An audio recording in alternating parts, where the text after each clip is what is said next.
कि भागवत कथा श्रवण करने के नियम बताए। तो बहुत ही ध्यान से आप सब सुने, खास करके जो यजमान बने हुए हैं वो सुने।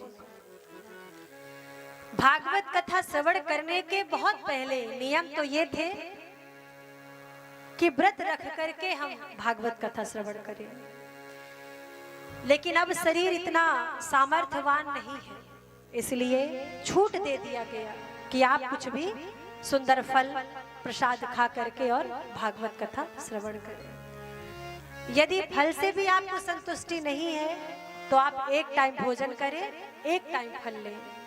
लेकिन यदि फिर भी संतुष्टि नहीं है, असमर्थ है आप, तो दोनों टाइम भोजन लें। लेकिन भोजन में क्या लें? भोजन में आप रोटी लें, रोटी दाल सब्जी, और बहुत ही सुंदर पवित्र सात्विक भोजन करें।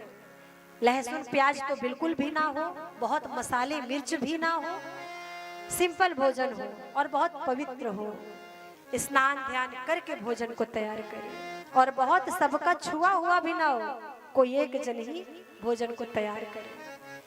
ऐसे पवित्र भोजन प्रसाद को लेकर के भागवत कथा श्रवण करें। आपका शरीर जिसमें समर्थ रहे कथा सुनने में, व्यवधान ना बने, ऐसे भोजन प्रसाद लेकर के आप भागवत कथा श्रवण करें। ठीक है ना? और यदि आप सामर्थ्य है आपके अंदर, आप कर सकते हो, तो फिर आप खूब घी पी करके भी कथा श्रवण करो, कोई बात नहीं, बशर्ते आपको बाधा ना पड़े।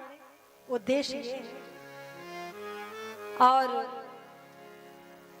आप जब विश्राम करें रात्रि में,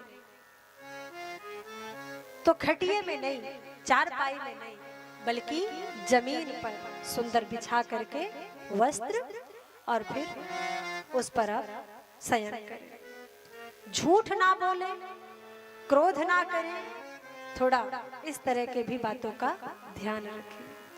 किसी का हृदय ना दुखाएं, बहुत क्रोध करके अपने आप को तकलीफ ना दें, तो इस बात का भी ध्यान रखें। और इधर इस कथा पंडाल में व्यास पीठ पर सुंदर सफाई रखें, और सफाई रखने के लिए झाड़ू का इस्तेमाल ना करें, बल्कि सुंदर एक कपड़े का इस्तेमाल करें और उस कपड़े से झाड़ें। इस तरह से सुंदर इस पंडाल, कथा पंडाल और व्यासपीठ की सेवा करें।